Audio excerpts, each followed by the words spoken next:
pakudzisiya fodya. Wala ndisandaenda pakuparidzana fodya. Ko iyo fodya yacho haitaureri ukaiverenga zvakanyorwa pakabox kacho.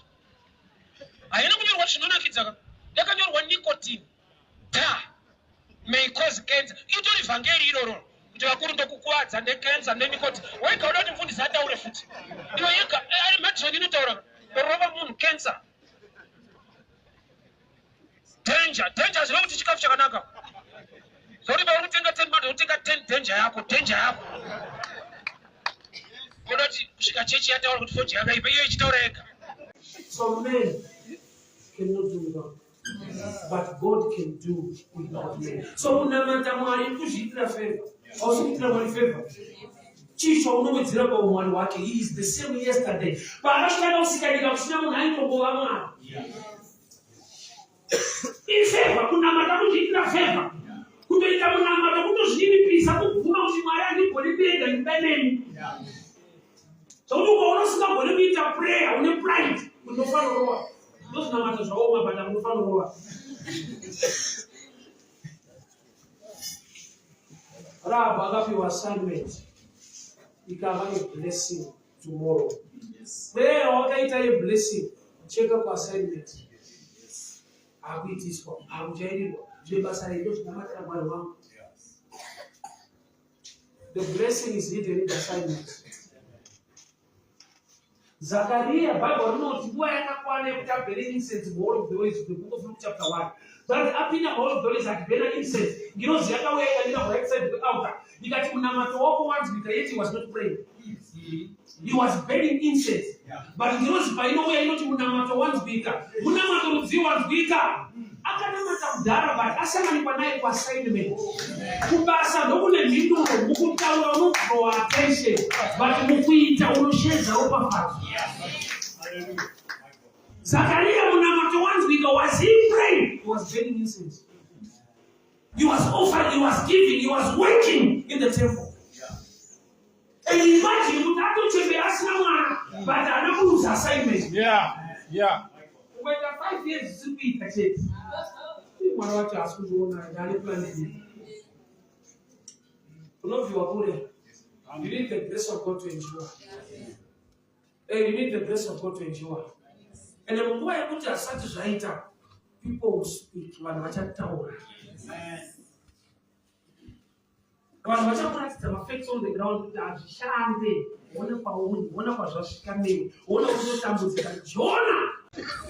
Saka tine vanhu vatinomhura nekutarisira pasi pamastandard edu sevanhu kwete samari. Tell people to sit down. Vachigarirei apiliti yaMwari kwete mari iripo kwete chingwa chiripo nehono. Nokuti zvese hazvikwani.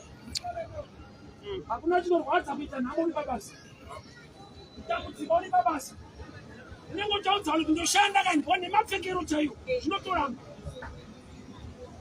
Unorongerwa basa uri pabasa unofunga kuti haushandi.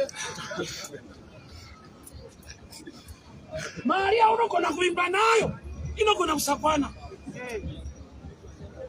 Maconnections evanhu auri nawo vanogona kukurasisa. Asi wandiri kushumira asingarasise ari kuti tell people to sit down ndijesu. Wende kugara muchechi, wende kugara mune dzimwe nyaya mushoko rake. Namwe ataita tine vanhu vakagara muchechi vasina kugara mahari. Prayer is also a sign of humility. Kuti Mwari ndinozvideredza semunhu ime musimudzirwa nekuti muri Mwari. Kufunga kwangu, kungwara kwangu nekuronga kwangu hazvina maturo kana ime musina kundipa pfungwa yenyu, musina kundipa nyasha dzenyu. Prayer is a sign of trust, which also means when you don't pray, you don't trust, you don't have faith in Him, or you don't believe in Him. And also, on a pride. Why? Because you believe in your own capacity, in your own intelligence. Kusava munhu anonyengetera pamberi paMwari zvinobudisa a picture yekuti you only trust in your ability or in your friends or in your money. Kusava munhu anonyengetera Isai inoreva kuna Mwari kuti you trust in your own ability, your own intelligence, your own connections, what surrounds those who surround you. Maybe you also trust in your money. So besides kuti mari yacho unayo, ma connections unawo, unekungwara nekuziva kwaunoita. When you pray, wakansela zvese izvozvo, wabuditsa pamberi paMwari, kuti nyangwe I'm connected, but I need to be connected to you. Nokuti ndimwe mune the overall say.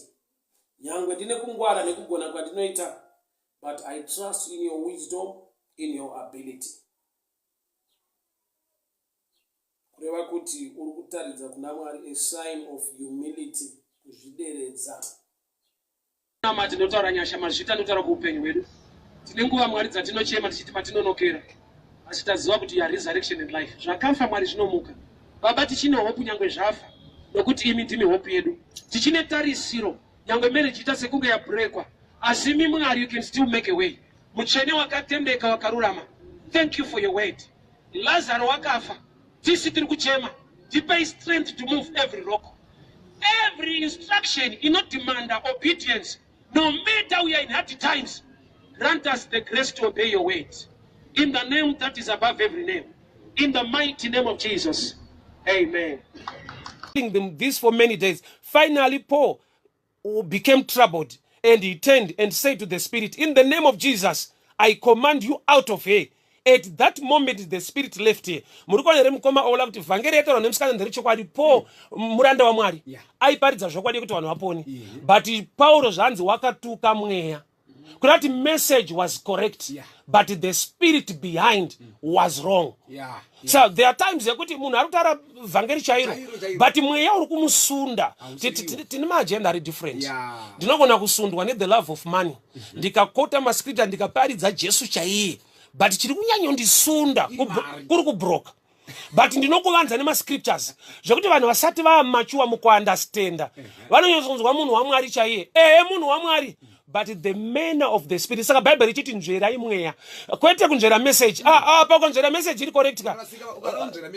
Nokuti inzwai ka musikana ari kutoti hanzi ava varanda vaJehovha zvechokwadi, Paul waisevha Mwari, hanzi vateererei vari kuparidza ruponesi, but mweya uchina. Kurati vanhu saka Paul chaakaita akaisa message paside ndokuisa mweya. Ndokuona kuti uyu mweya kauyu une hidden age, hausiriwo. Chokwadi ndicho tiri kuparidza Kristu, but mweya saka pane pamba kuti Bible riri kuvhurwa, but handei pamweya hausiriwo. Saka zvemweya zvinonzverwawo nemweya. Kune vanhu vane mweya weruvengo, jealous, zvekuti every scripture anoparidza achitonere mumufundisi ka mweya chiri kumutuma ijealous, haisi kuda kucorrect, nokuti mweya wokuda kucorrecta unopfeka rudo. Hakuna anoramba kutsurwa. I'm sure ndakambopa this kind of a clip. Hakuna anoramba kutsurwa, but munhu unoramba matsuriro. Just imagine wasanga nemunhu ari kuchita fodya inokuwadza mapapu, but osvika nemessage kuti kusafunda munoora mapapu, anokudza ndangu. Kwete kuti chake kuda kuti aoraiwa, haasi kuda mapapu akaora, but your approach haina wisdom, haina respect.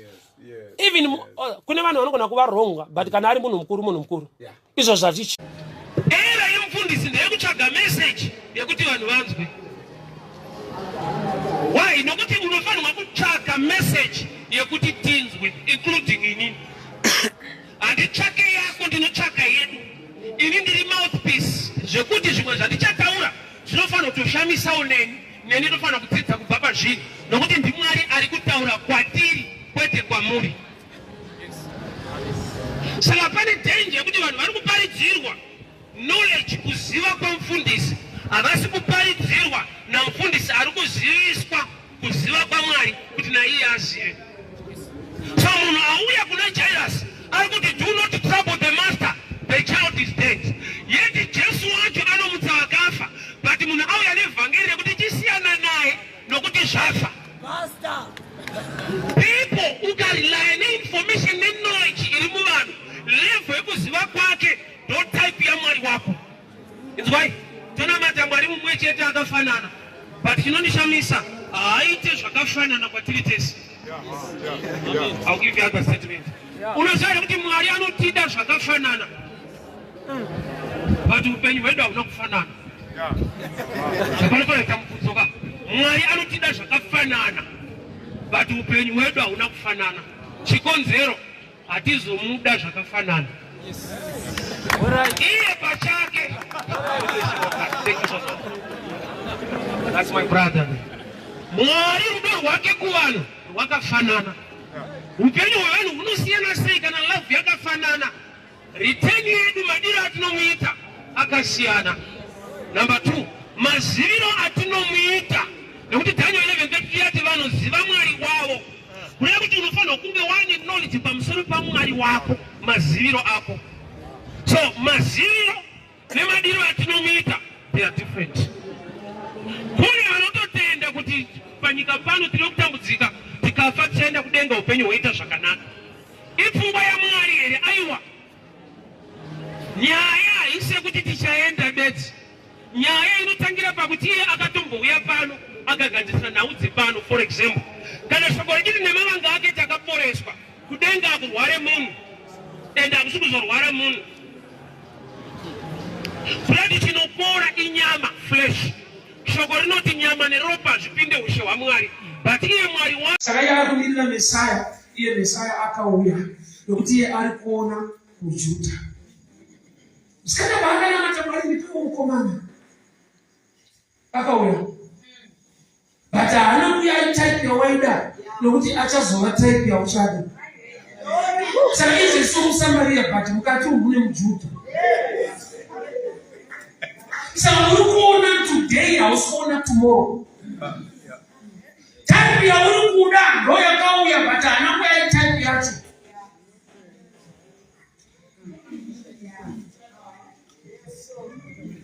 Unasema kuti ndiro dzatiri kuchemera kuti Mwari answer. Mwari dai mandivhurira door. Rakavhurwa. Door racho munhu. Ende munhu wacho uchimutarisa iwe uri nani pana iye. But ndiye door rezviri nani life yako. Kana Jesu ari Ishe wamadzishe werudzi rwakwaDhavhidhi, chiona ari kunzi baba wacho manje haasi mambo ndikapenda. Ushe ndobva wavigwa muna kapenda waJesu. Chirega ndikuudze, murume uyu kupora kwake kune chekuita netype yaaifamba nayo.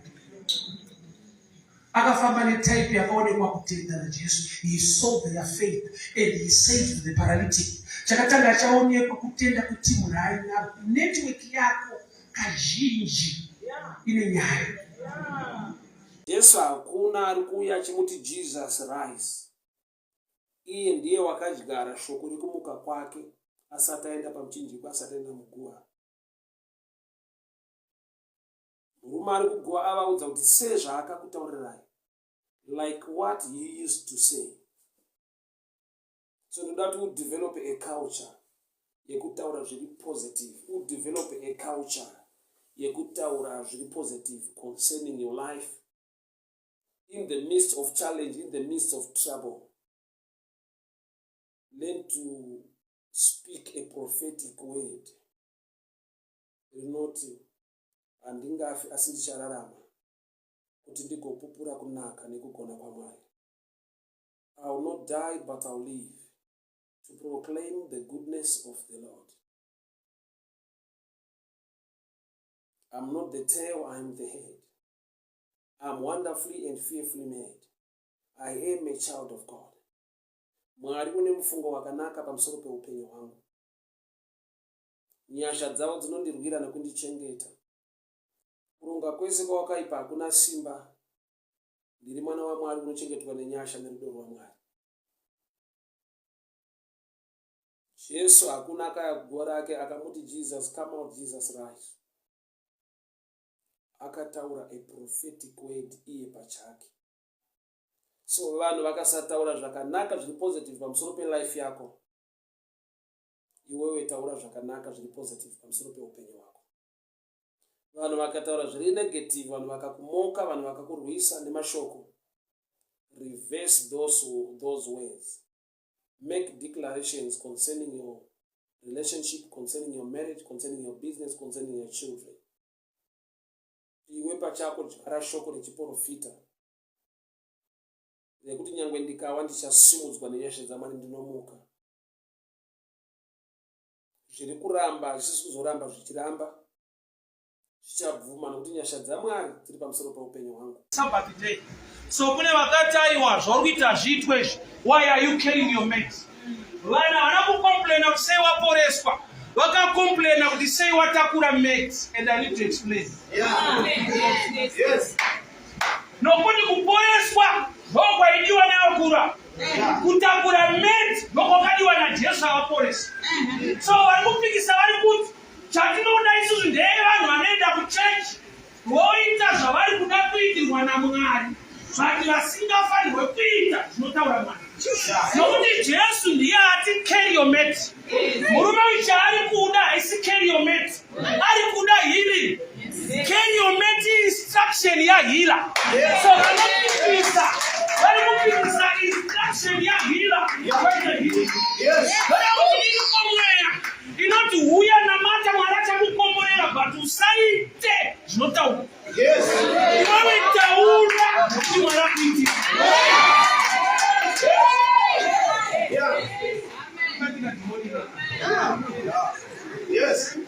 Vana vanopikisa sei wapora.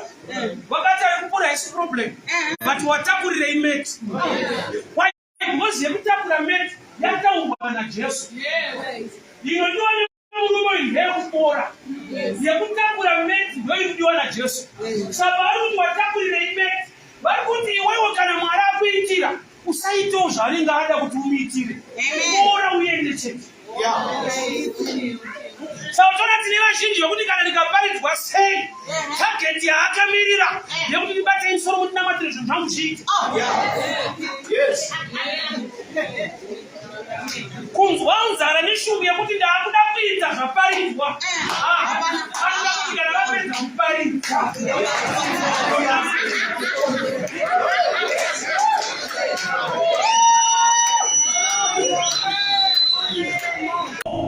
ndekuti vanhu vanosvika pakufa chakamominista kuvanhu ichallenge yabata Paul. Why? Nokuti challenge yamubata nyoka painofa vanhu vanzi vanochinja mafungiro from murder to God.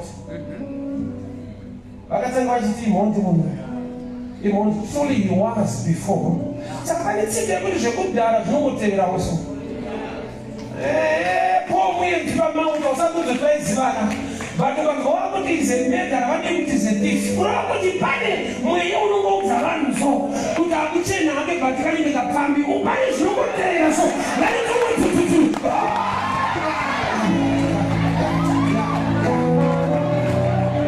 Raudzwa nani mishasha yairova vanhu yaiponda vanhu vanonamata nyoka paruoko rwapo yakaita kuti vanhu vepamauta vatange kuprofita. Izimedara maudzwa nani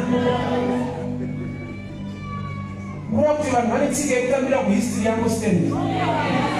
Vanhu vane tsika yekutambira kune zvavakapurana nazvo. Zvanzi vakaramba vakatarisira. They were waiting for him to fall down. Kune vanhu vanetarisiro mulife yezvinhu zviri negative muupenyu hwako. Izvo tinyange kuchechuchuya but vane zvavari kutotarisa kuti ndaende hake but tozviziva haana kufunda hakuna chaanoachivha.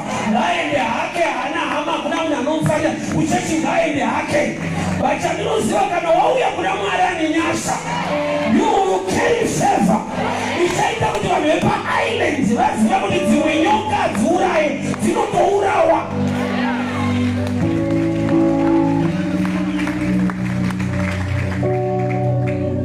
They showed us kindness. Vakatitaridza rudo. Ndakati chiri dangerous muupenyu rudo. Nekuda kwatinoita rudo rwakaoma. Ruvengo munhu anokuenga we can prepare all defensive.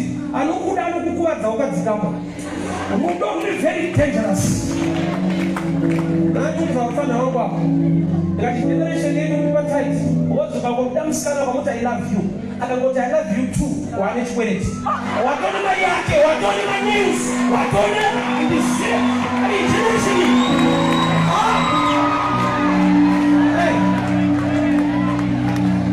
asiko muchisi tinayokomana pati ukanzi I love you too wane mai yake uchaona mangwana wako pa birthday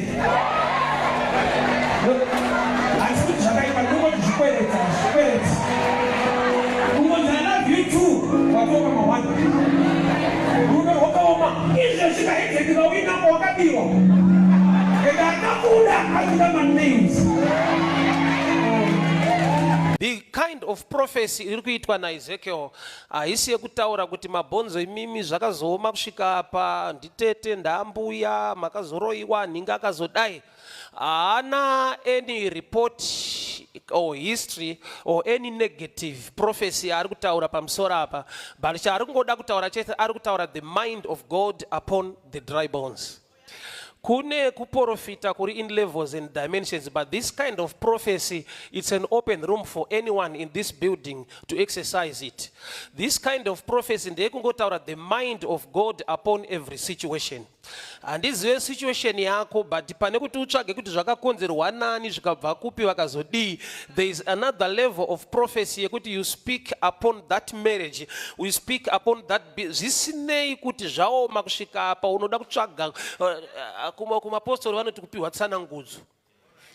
Tsanangudzo haisi solution, kucreata tuhasha kuzoti ndakaroiwa naambuya. And you know, zvinopa blockage ku solution. Kazhinji ukaona une tsanangudzo haugone kuwana solution nechikonzero chekuti panenge pacreatwa bitterness in you.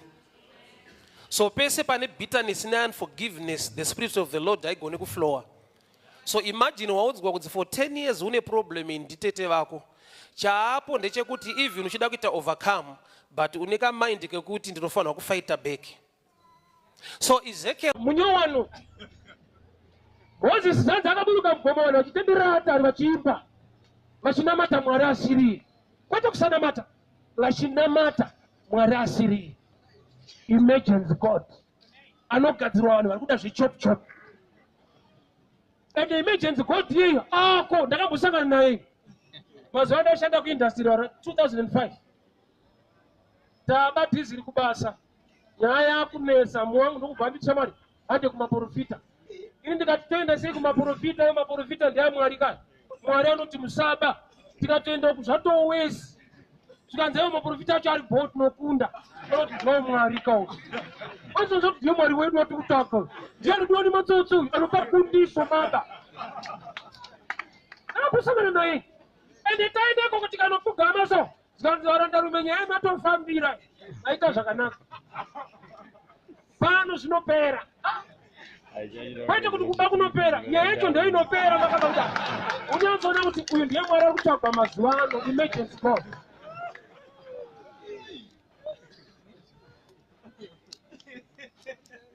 Tikapiwa kundiso yedu. No problem yarume ivava. Havakupe Jesu, vanokupa kundiso.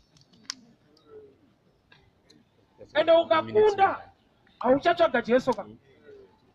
Oza kundiso isina Jesu mukati. Inonakidza vana vadiki. Aisha, kukupa kundiso unogona kutokufarira dhani kuti ugamukire Jesu sashe uye muponesi. Kwanza unofanira kudzidzira kuparidza ngatipe ngatiyambutse. Takaendako tikapiwa kundiso taba. Imagine God. Mwari wechop chop anosotera vakomana zvinhu zvavo. So demo rawira mvura, he began to cry. Dai Elisha anga asipo, murume uyu waigona kungokumbira vamwe vake kuti guys kana mapedza kutema ndibatsireiwo nedemo nditemewo. But because there is the man of God around, he was present. Wakaziva kuti I need a miracle in this matter. I need to recover my own exit. Say wada ku recover demo rake instead of borrowing. He's tired of borrowing. Why? Nekuda kwokuti paachema achiti, oh my Lord, he cried out. It was borrowed. Demo rawira mumvura ndere kukumbira. Saka kuti achita haiwa hazvina basa rawira mvura haritoreke rega nechikumbira vamwe vari kutema. It seems this guy is tired of borrowing. Pane zvaunofanirwa kuneta nazvo muupenyu zvaunofanirwa kuti ukapfugama. What Father, I need a miracle in this matter. I'm tired of borrowing. I am tired in this area. I am tired in this matter. Lord God, I pray for a miracle to happen in my life. Kusvika paunoona kuti aiwa ndinonamata Mwari mupenyu, iyi nyaya ndaneta nayo iyi. Handingarambe ndiriwo kukwereta matemo. Ndakwereta demo rawira mvura, ndokwereta futi demo kuti nditeme huni. As long the prophet is around, the borrowing must stop. pane zvinofanirwa kumira, pane zvaunoona kuti izvi ndaneta izvi, pane zvaunoona kuti izvi aiwa zvazonyanya izvi. I worship a living God. This must stop. I cannot continue borrowing. Andingarambe ndiri kukumbira. Kana munhu aine headache pamusoro chitema, ane somewhere pane problem chamanifesta ipain headache, ukanotenga makafino kana mamooma pain killer, hausi kurapa chirwere, uri kunyaradza marwadzo.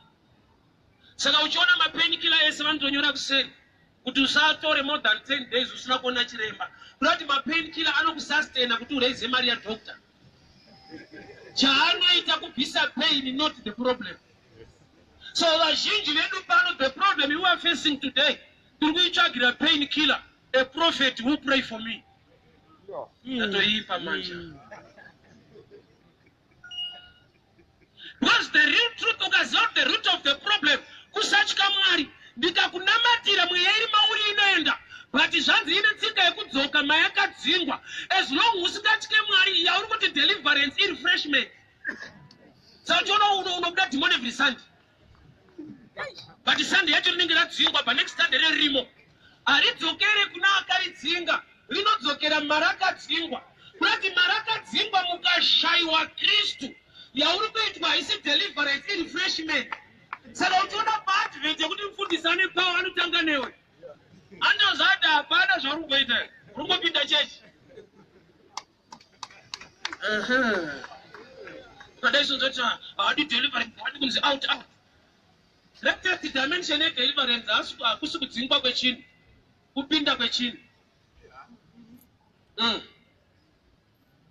Deliverance hombe kupinda kwechinhu, kwete kudzingwa kwechinhu. Izwi rekuti independence ani sachifundisa kuti kunamatirwa, nokuti ukaona muchiparidza so unofunga kuti ndokunamata. Chipo kunamata ndozvandoita, kwete zvandotaura. Kuparidza hakusi kunamata. Hauna kuzvore Jesu achiti ndichakutendai kwamaitira mabasa enyu. Zanani vainzaro vari kutoti taidzinga madhimoni muzita renyu, kwete taitraya, taitodzinga. But vaidzinga vakazodzingwawo, ndopa inobowa macho. Wonzwa navadzinga uzodzingwawo, vakafanana saka. Kungodzingana-dzingana, uitaki kudzingwa.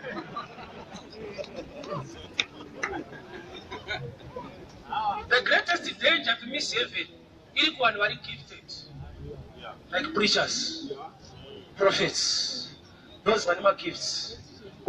The gifts of God are without repentance. Warakakupa atokupa, a gift, but kunamata is a gift. Gift chinja wakapiwa whether wainamata hausi. So uchiona kuti munhu ari kubhawa kuti ukatomba maiki anoparidza. The gift is in him. Jona murebel ane nharo naMwari, akanoparidza kuNinevha guta rese rikatendeuka, but chinzwa iye apedza kutendeutsa guta. Peter ane hasha naMwari, popota. Ndaiziva ndo zvamuchaita wana. Jonah was so bitter. Yet he's preached a great message to people. Beware. Gift nekunamata zvakasiyana. Muchinamatira wavafundisi. Aisha great man, man of God. Relationship chinhu chiri hidden. Haugona kubvunza Mwari kuti pastor variseya. Kana. Vanongorova zvakadaro. Yondozoshama vakudzendai kwamaitira mabasa enyu. Yeti mabasa avataura naJesu. Can I continue on this statement? Just my prayer and your prayer. Don't do any intercessor among your way. Shida ndama ya kuchema na wana wao. Ndama ya kuchema na mume wao. Wana walikuwa wabereka wako waziwe Mwari. Wabereka walikuwa wana wangu dai waziwe Mwari. Unyama ya unuzi yote yeso Mwari. Makuti mayenza kutaura naye kumkansela kumbatira. Ashisi kushanda. Anaya atakaita kufachake Jesu. Nyaya ya beyond counseling. Ya kuda deliverance. And I'm not delivering the Christ. So I want us to pray. Intercede on behalf of your family.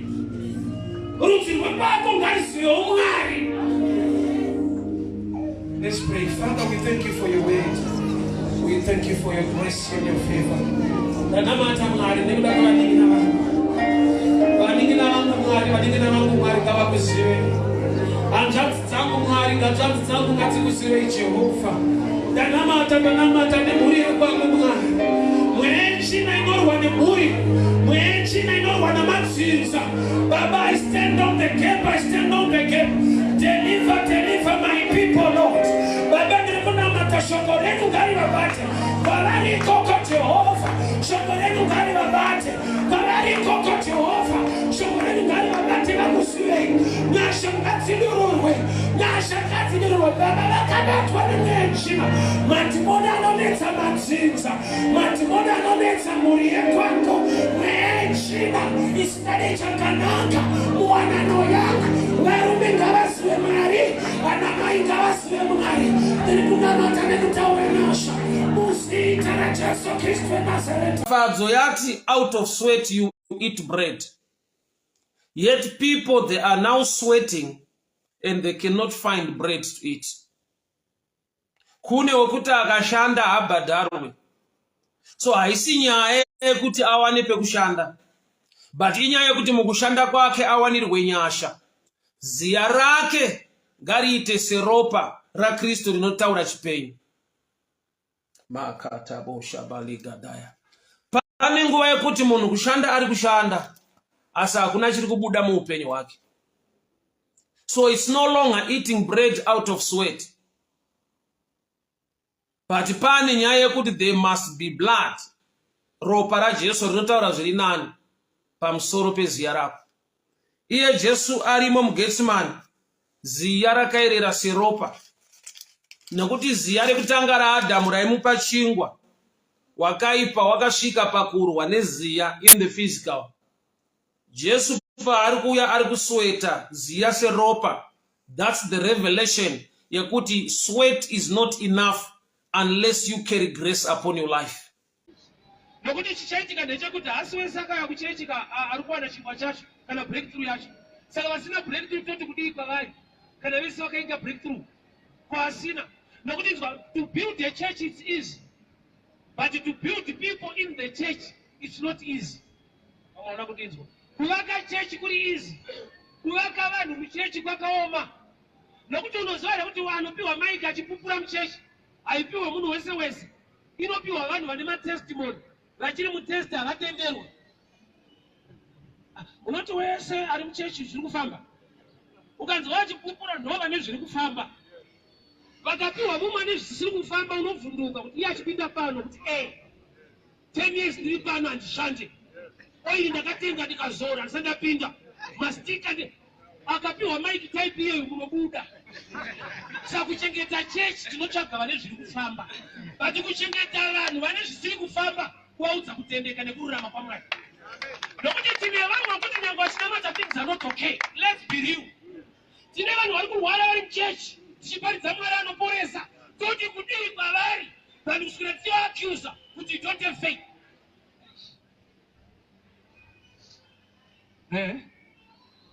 Tine vanhu vatiri kuaccusa you don't have faith. Vanhu vapora sei pano panopora vanhu. There must be a time yekuti munhu kana ari musituation yake, even asati awana breakthrough, anofanira kuva relationship naMwari despite challenges. Namwe yataita ndeyekuti munhu wese akauya ari kuda breakthrough. Saka the more breakthrough paino delay, the more you change church than growing. Haukure muchinja chechi. Pazvakakunetsa una kutsvaka Mwari wakachinja chechi. Why you are still a baby? Uri kuenda ikoko kune vamwe vane zviri kufamba vachionera futi ikoko. Asa uzvizive. Chechi imwe neimwe ine vanhu vayo vane zviri kufamba. Kana unonzwa pastor wati tiri kwauya pa ukatsvaka era pamunhu haushaye. Tsvaka kururama muna Mwari uchakuwana. Ukatsvaka mhosva pavanhu haushaye. Ukatsvaka kururama uchakuwana kuna Jesu. Vhangeri ndiJesu kuite bishop. Ukatsvaka mhosva pamunhu haushaye. Saka achinzi munhu ukabwe bishop but yangu life inenge yakatukwa. Chiwa mufundisi ndodii because ndaseka magaya but yangu life haisi kuchinja. It's high time you must seek the truth that can empower your life than entertainment. My era is not gospel at all. ina sandapinda denga datozolopinda uka saka nyaya dzangu dofora kangwara rinokopa munhu akamakisa bhuku varume kana tisatamakirwa so idenja tinonyura takawanda.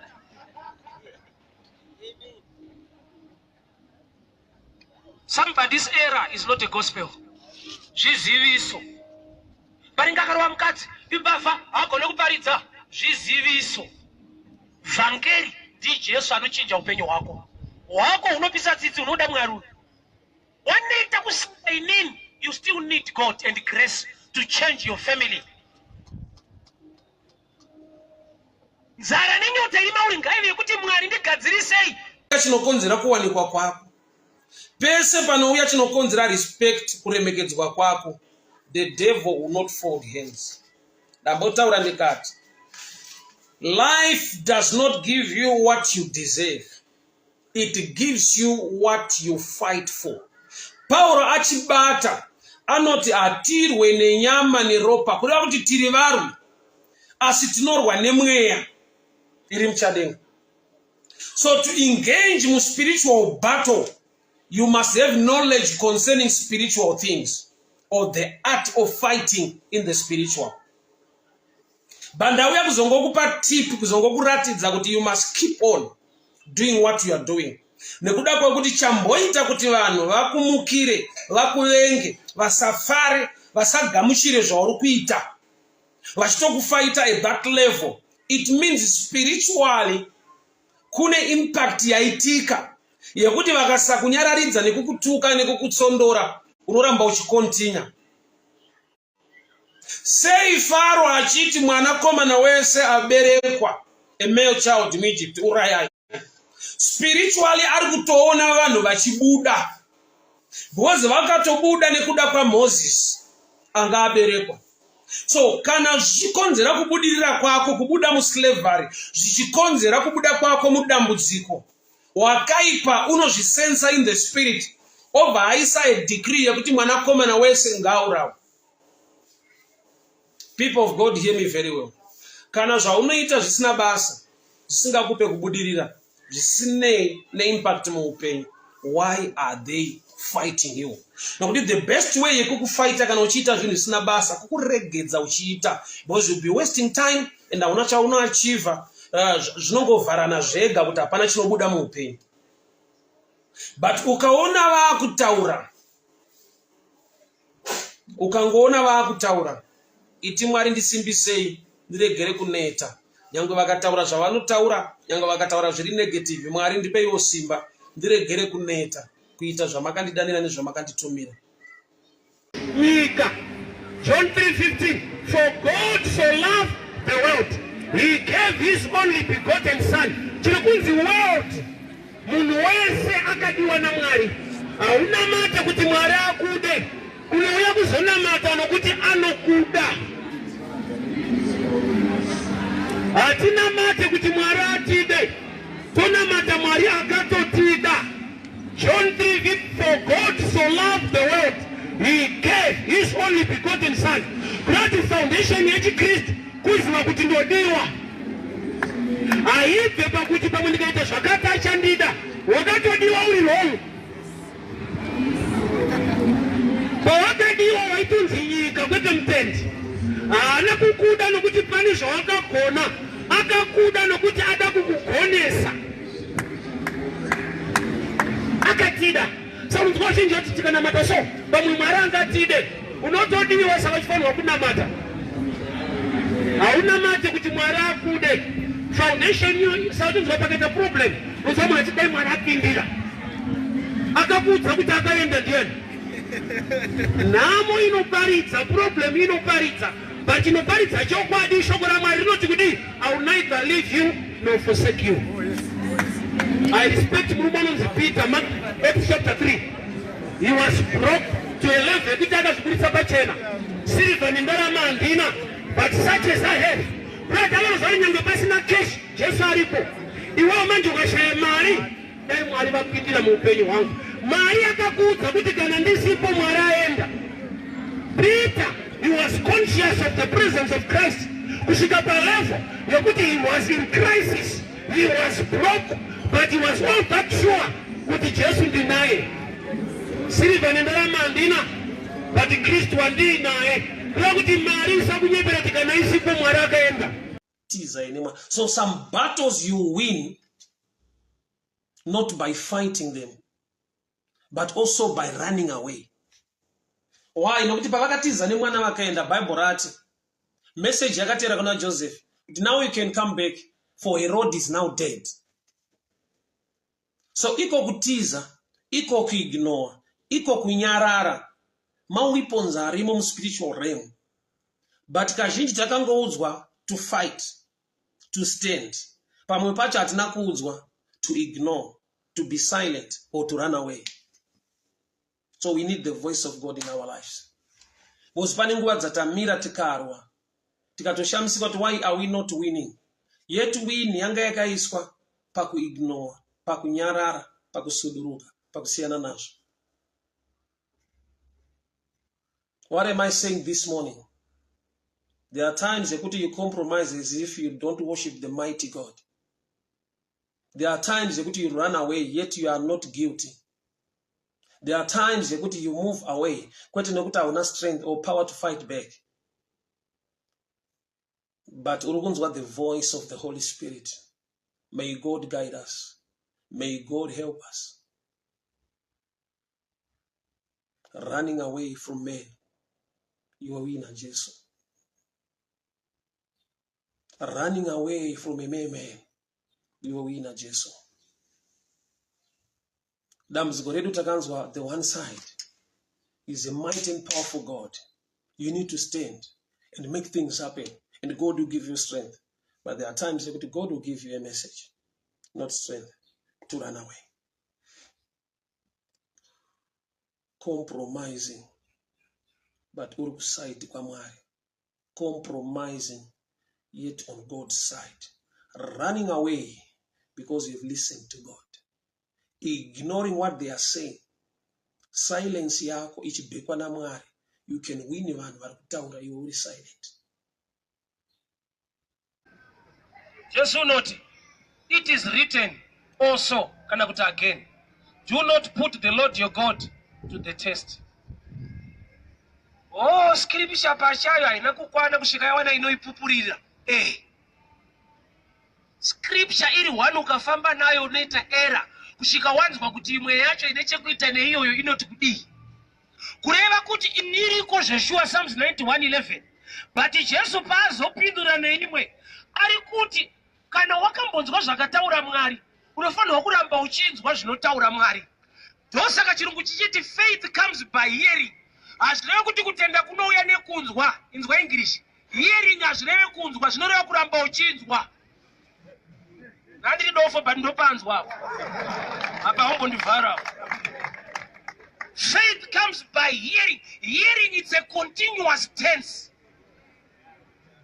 Ubvuma ndikuchirova. It's a continuous tense, hearing. Saka shone yakava limited ikati kutenda kunouya nekunzwa.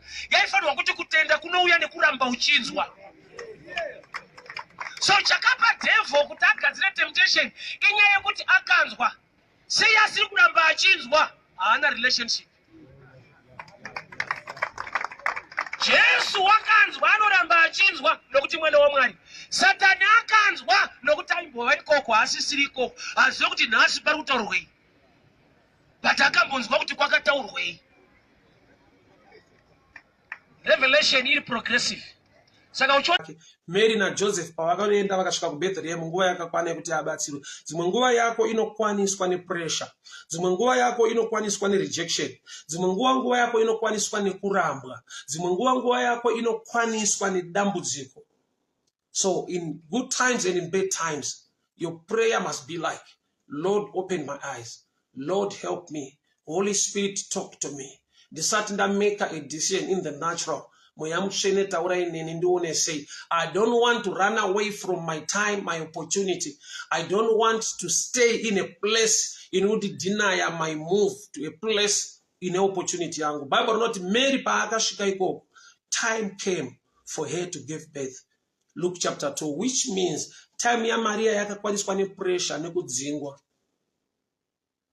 So hapasi pese pauri kudzingwa paunofanirwa kuchemerera. I give you the keys of the kingdom, which means there are many doors with different keys. But if you operate a door because you talk about the goodness of God, Malachi 3:16. Like taura zvakanaka pamusoro paJehovha, Mwari wakanyora mazita avo mubhuku nerangari. Kutaura iyo ndoona kusora mani uyatikuwadza unokuvara zveshuwa taurai kunaka kwaJehovha nesuwa inokuvadza hakuna asiri kuvara mani.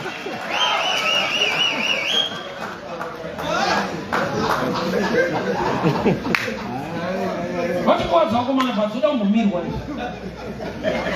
chakauropafadza nekutaura chete kutaura vanotaura haisi fasting haisi prayer haisi worship talking pamusoro pekunaka kwaJehovha. Mwari unoteerera vanhu vachidiskasa Mwari ndomwe Mwari amufarira makuru kana zvamwe chiti anoteerera kuti chiti kuti Mwari makanaka rai mazita Mwari aringamutendera vanhu pavanotaura ndozvazvoreva varinga kuti vanotaura Mwari unobva mazita. So kune blessing uri simple zvekudaro kungotaura chete. That's why Jesu uchaona kuti pane kumwe kunamata kwekuti ndozvatofunga ndozvatoronga kogoita kunamata kwekuti taakuziva mafungire ake neurongwa hwake. There are two kinds of levels pakunamata Mwari. Tine vanhu vanogona kugara pasi kuti tofanira kunamata Mwari akanaka kana vodi people they can plan, but kunamata kuri correct kuziva the mind of God yaMwari wacho anoda kunamatwa. Nokuti pamwe pacho kunonzi kumunamata kuita singadiwe nevanhu but zvinodiwa naiye. Abrahamu kudzinga kwaari kuita mwana pamba hakusi kumaka. Bhaibheri rabuda pachena kuti anomuda. Kudzinga kwaari kuita Ishmael ndokunamata kwacho. He is obeying the voice of God. But my next door akada kumujaja. He is not a right man. Wepa next door akanzwa kuti mudhara uya azodzinga mukadzi uye ende amudzinga zvese nemwana wacho. Onzo okay vaida kumushandisa. Vazozoona kuti vaane mwana wavo naSara. Vari kuabuse munhu mudhara uya ane utsinye ari kuita abuse, yet he was obeying the voice of God, which means kunamata kuri obedience ku voice ra Mwari sometimes akuattract vanhu vanokuomberera maoko nokuti sometimes vari natural vari correct kuti waabuser but vari wrong nokuti you are following the mind of God. Yes.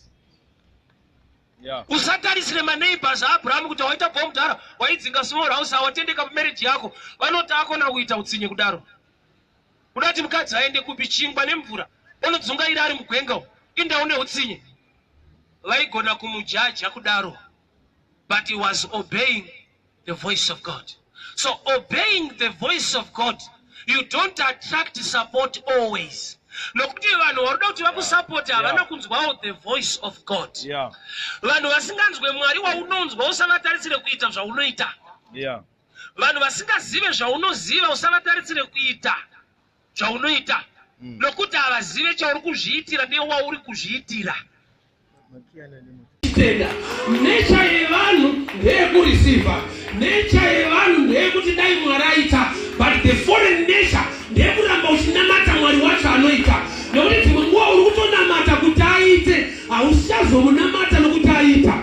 Uri kuchema kuti Mwari itai zvakati, but kana zvaitika unenge uchatofungiswa nevanhu tichimubata tese because waimbouya uchitsvaga basa, waimbouya marriage yako ichinetsa, but kana michato yaitika zvinhu zvaakufamba unenge uchatofonerwa kuti tichimubata tese here. It's a foreign thing for human nature kuva neheart of thanksgiving. Isi chedu ndechekuuya kuzochema kuna Mwari.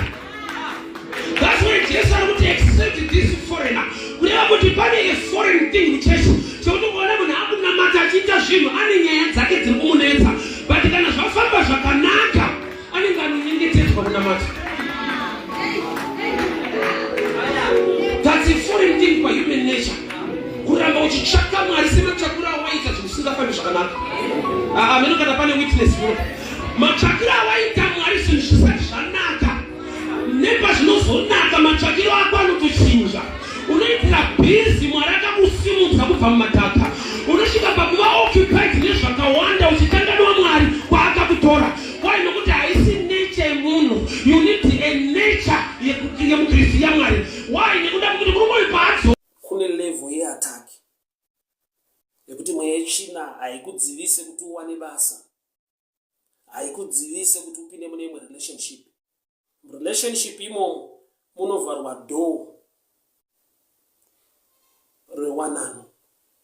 You'll be dating and dating and dating, and the guy apana paanombofa akataura issue nechekuita nemarriage, inenge iri relationship nekufara nekudine joy, but door rinonzi marriage rakabvutwa nemweya yechina.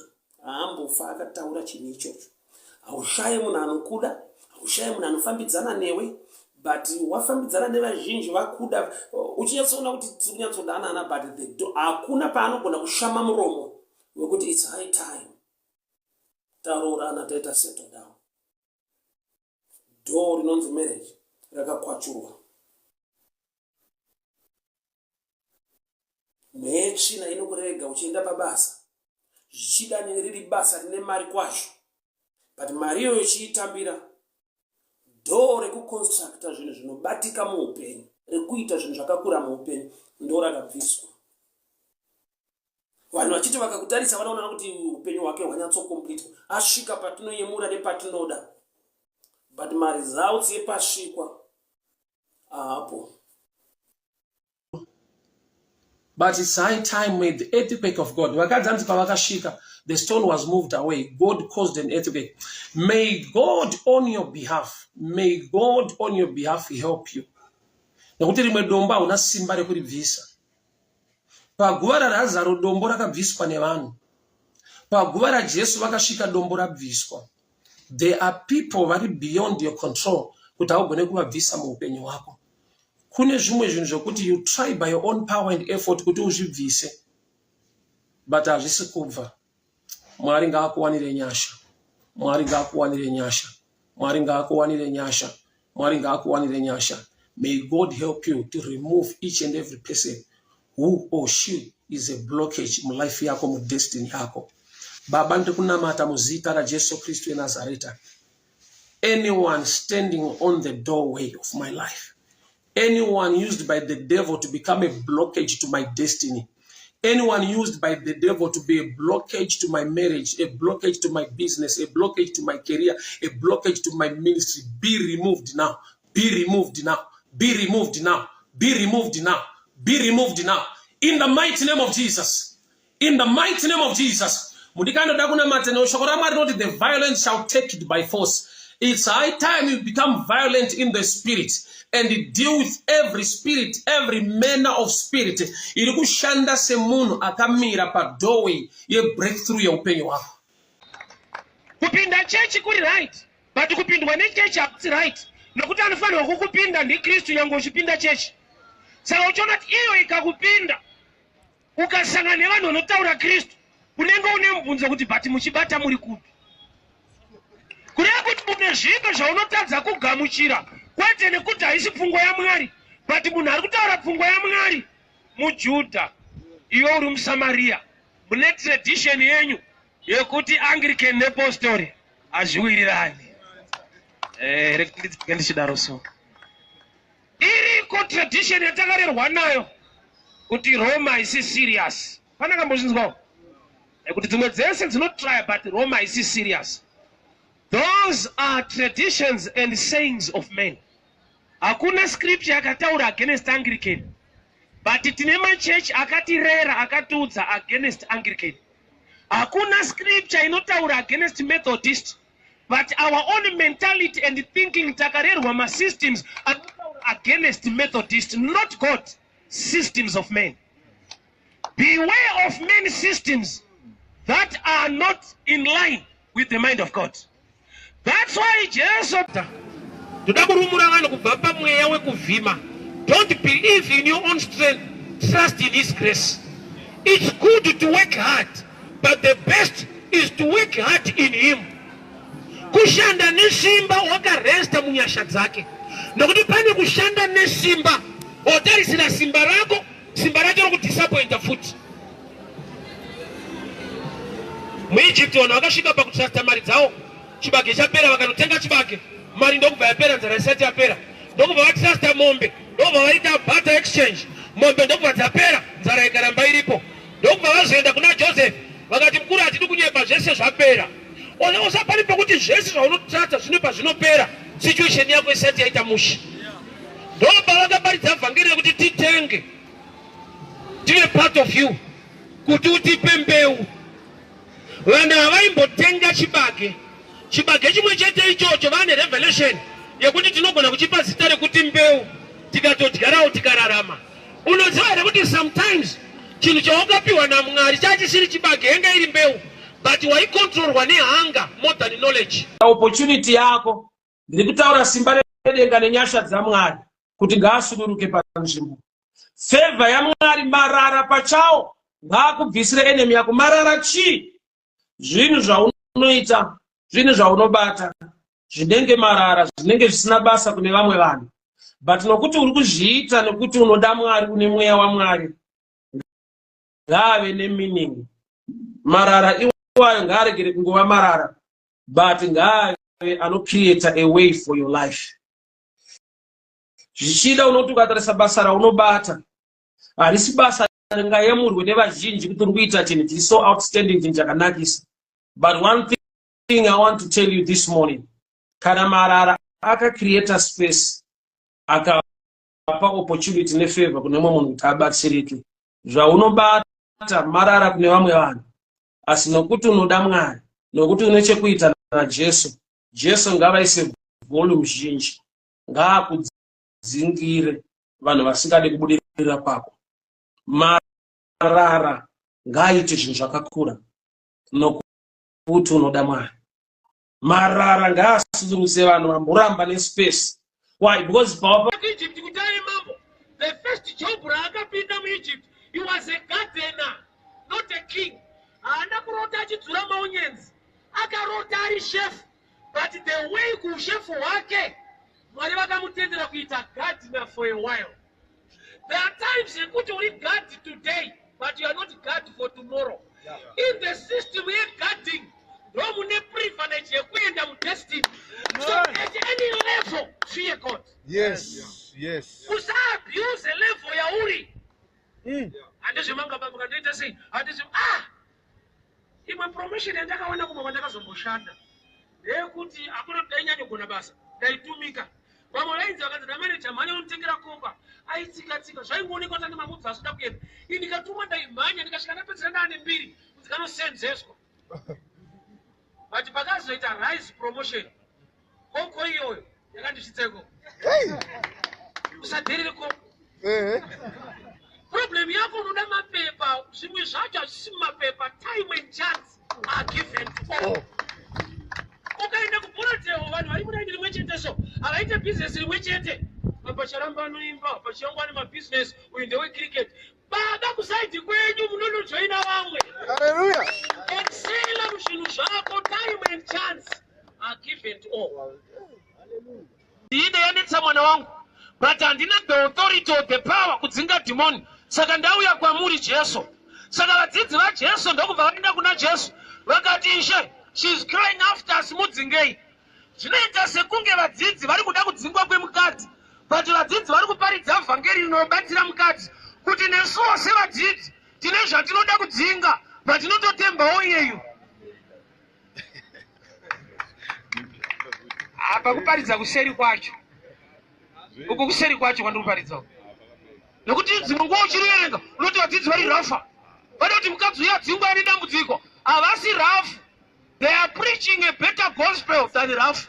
Vari kuti kudii? Vari kuti kumukadzi uyu wataita chinhu chakanaka, chese chinoda kudzingwa kana usina pawa, pota uchiudza mudhara iyeyu. Nokuti nesu kuda kutokudzingawo, but tinotoudza Jesu kuti Ishe mudzingei. Kureva kuti nesu hatisi madzishe, tine zvinotinetsawo, but tina Ishe vanodzinga zvinhu. So paita vhangeri rekudzingwa kwezvinhu rinoita sekunge insult, but by revelation mukadzi anenge ari kutobatsirika kuti saka timu iyoyo inototemba iyeyo futi kuti vadzinge zvinhu. 5 smooth stones. Matombo ari kuenda kundotora i5. Raanorilisa to attack Goliath i1. Why 5 stones? He is a man fighting through revelation or spiritual understanding. He knows kuti Jesu paari kuuya kuzotipa victory, chaanouya kuzoestablisha pekutanga anonzi magospels or the synoptic gospels, E4, the book of Matthew, Mark, Luke and John. And the fifth book rinonzi the Acts kana kuti mabasa, which means David ari kuti is now preaching to us kuti pabato yese yaunopinda chaunotanga kuva nacho usati waita zvaunoita is the gospel of salvation, the first 4 books. Samuchiona kuti haana kukanda matombo ese ari 5, kureva kuti akakanda 1 mubhegi make mukasara 4. In other words ari kuti you must have the gospel in you. The first 4 books, they are a shadow picture of the gospel. Matthew, Mark, Luke and John, synoptic gospels. Shoko ra Mwari kuti ukava neshoko mauri ndo zvinokupa simba rekuita mabasa. The 5th book is the book of Acts. The 4 books mark gospels. So kana one a gospel, one a knowledge, one a the truth of the word, it's easy for you to act and the Spirit of God will back you. Saka zviriko ufunge chimwe zvinhu zvawaingotora for granted zviriko kuti ndofunga zvakaitika but atatoronga zvakati saka zvinhu zvakafamba according to our plans. Kuronga ndekwemunhu asi anoita zvibudirire ndiJehovha. Men can make plans, but fulfillment of the plan, it has to do with the power of the love and the blessing of the Lord. Usati wese asiri successful ana kurongeka. Kurongeka is not enough. Nyasha dzaMwari dzikashaika. Shoko robva rati murindi weguta akarinda Jehovha pasina, unorindira pasina. Vake ukavaka Jehovha pasina, hazvingabudirire. Ndauya kuzoti kudii mangwanani ano. Vari kurutivi rwako Jehovha. Mwari vanewe, ramba uchifamba. Wechinesa kunyembera kuti so long life hazvina basa ndoupenyu hwacho. Taakushuwira mvura dzeBheterehema, taakushuwirawo zvakanaka, taakudawo zvine nyasha dzaMwari. Sati kana matsime avharwa totonochera pasite, Abrahamu iwanhu ane nyasha dzese. Let me show you the mystery yetsime. Mutsime uchaona kuti pane blessing yakavigwa zvekuti kana Haga naIshmael vakasurvive nekuda kwekuti Mwari vakavhura tsime, kuti mutsime mune life, mune blessing to survive. Tikaenda kuna Rebeka akaroorwa, rora yake yakaitwa patsime naEliaza. Eliaza haana kuenda kulocation, wakasvikira kumatsime anocherwa mvura. Rebeka paakauya akachera mvura akapa ngamera mvura, ndokubva ati Mwari achaita izvi ndiye achava mudzimai. Kutsime kunoroorwa munhu, kuda kuti tsime rinorepresenta marriage yako. Patsime pane imwe blessing. John 4:24. Jesu aine mukadzi patsime, mukadzi ane record in so bad in society, but asangana na Jesu she became an evangelist. Kuda kuti patsime pane point yekusangana necalling, she became an evangelist. Nokuti pane kutsime kwaendwa. Kuda kuti tsime rako rinogona kutaura calling, tsime rako rinogona kutaura wanano, tsime rako rinogona kutaura favor.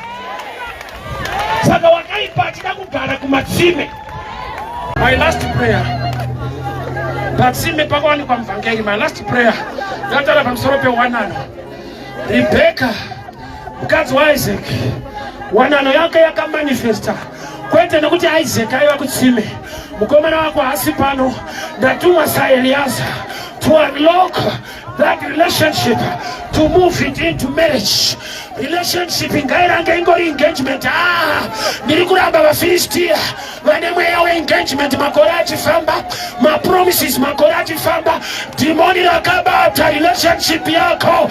VaFilistia ivavo ndiri kuvarayira iko zvino, fire, fire, fire, fire. Ngaroorwe mwanasikana, mweya isingade wanano ndinorwa nayo, mweya isingade wanano ndinorwa nayo. Every promise must manifest. Engagement ngaichi manifest. Ndiri kutaura kurooreka, kuroorwa, kuroorwa, kurooreka. Gamuchira wanano yako, gamuchira nyasha, gamuchira nyasha, gamuchira favor, rorwa nyasha idurwe nezita la Jesu, nezita la Jesu. Receive the grace, receive the grace. Engagement ngaiti manifesta dimoni risikane mwana sikana kutawanikwe mwai wa Rebeka wakatuma Eliaza patsime akadzoka nemhinduro. Mwai wa Rebeka wakatuma Eliaza patsime akadzoka nemurora wa Abrahama. Vana vaAbrahama nekutenda la Mwari ngavarangarirwe panzvimbo ino. Ndataura wanano, turn every promise into manifestation by fire, by power.